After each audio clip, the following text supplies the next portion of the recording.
Okay, go ahead. Yeah? Do I get my 1.5 minute credit? So the songs the questions that I've been asking are really, what does Yiddish song do for people now? And in particular, I asked kind of 3 kinds of questions. One was about genre and canon formation, because there's been very, very fast changes in the ways that people have approached and performed Yiddish songs during the last 100 years or so, where really, in less than a generation each time, there's very different conceptions of what's going on and transformations of the canon. So I looked a bit about how do people think about Yiddish song? How do people categorize it? Because I think the major epistemological, perhaps, challenge that we have talking about Yiddish song is that if we talk about instrumental klezmer music, we define that by musical genre, whereas we define Yiddish song by a language and culture, and that therefore, as Mark was saying, there's questions about how do the musical items within this actually hang together? What do people consider as going together or not going together? And I think in the song workshop that Josh and Dan were leading this week, we saw that also.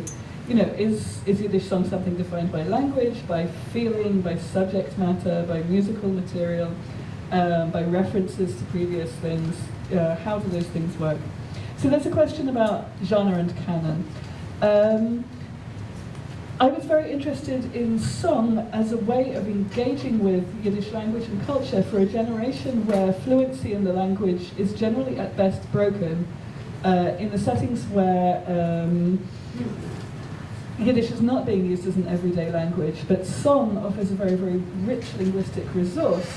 How is that a way of kind of embodying language and culture, and almost kind of growing up a childhood in Yiddish through singing children's songs, these kinds of things. And I was also interested in the interplay between vocal genres, particularly in the incorporation of Hasidic musical elements into the klezmer scene, alongside various other kinds of Yiddish vocal expression, and how those were being used to engage not only with kind of musical content, but with questions of style. Moving forward, I think perhaps the happiest thing that's happened for me this week has been going to this workshop of new Yiddish songs and seeing something that was perhaps a conclusion in the book I wrote out of my PhD being proved wrong, which was basically that I said the younger generation of people, there's very few people who are writing songs in Yiddish. They're writing these kind of broken language things, and that's kind of characterizing. And then all of a sudden, a room of people creates absolutely fantastic things. So this is really, really exciting. And I think the two directions or point that are jumping out to me as interesting things to pursue myself was, first of all, the question of musical style. Thinking about, between all of these genres, when people are creating new music, what are they using? What are they drawing on in terms of stylistic elements? People who, as we saw in the previous couple of papers, perhaps don't have the fluency in the traditional kind of Ashkenazic forms and so on. So I have a question there about musical grammars and what are these elements? And I had quite fun working with Josh a few years ago, analysing one of his songs, so I'd like to attack a bit more of that. And the other question that I had was about the geographies of this current scene. I often joke that I learned as much about Americans as I did about Yiddish song when I was researching my book about Yiddish song in America. And I think there's an interesting question about the conversations that are happening musically and also in terms of scholarship in America versus Europe and Israel, in certain parts of America versus the rest of America perhaps.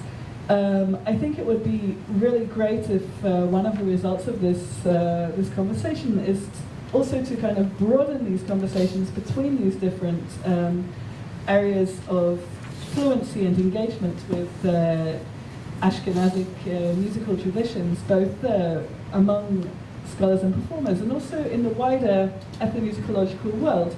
One of the most interesting things that's happened to me recently in Haifa has been teaching klezmer music and some Yiddish song to a class which is primarily Palestinian students who ask very, very different questions about modality and about text and language and so on. So I think that having these conversations among ourselves is fantastic, but also having the conversations with people who aren't in the room can also give us the push to keep going with that. So I hope I'm within 10 minutes.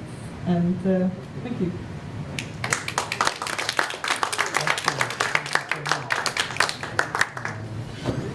Great.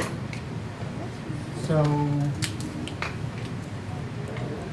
yeah, I'm too. I'm stunned by the fact that out of nowhere, all these young people are doing these seriously dedicated and creative Yiddish songs. 10 years ago, where did these people come from? Which I think is a really good topic for research. I mean, you'd be actually a good person, although you're working in another field now with the Israelis. But I think somebody needs to get out there and figure out who these young people are and why are they drawn to it, but where'd they get all these skills from and the sensibility to be doing really interesting work. Because they're coming from a lot of different backgrounds. It's not like they all came out of one thing. I assume it's because of Yiddish New York recently, but because Canada, Weimar, London, the fact that there were institutional nodes that drew people in, each one like this magnetic way, drawing people in to those nodes, which then kind of feed, a certain way. It's like creating a beehive or something, and then all this nourishment and certain things happen at those nodes and junctures.